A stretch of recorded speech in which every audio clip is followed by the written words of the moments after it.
DHQ press club Mirpur Mathelo ते senior सहाफ़िन Latif लिगारी ऐं ताज टांवरी जी अॻवानी में शहर में वधंदड़ बदअमनी ख़िलाफ़ हिकु सेमिनार मुनक़िद कयो वियो। सेमिनार में मुख़्तलिफ़ सियासी ऐं समाजी अॻवाननि वॾे अंग में शिरकत कई। उन मौक़े ते ख़िताब कंदे अॻवाननि चयो त मीरपुर माथेलो में चोरियुनि ऐं बदअमनी जे वारदातनि में वाध थी वई आहे, जॾहिं त पुलिस अमन अमान बरक़रार रखण में मुकमल तौर ते नाकाम थी चुकी आहे।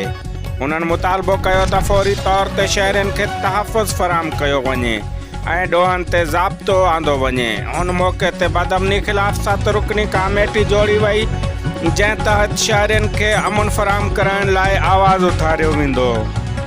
नाज़रीन, DHQ press club Mirpur Mathelo ते सीनियर सहाफ़िन लतीफ़ लिगारी ऐं ताज टांवरी जी अॻवानी में शहर में वधंदड़ बदअमनी ख़िलाफ़ हिकु सेमिनार मुनक़िद कयो वियो, जंहिं में सियासी समाजी अॻवाननि वॾे अंग में शिरकत कई।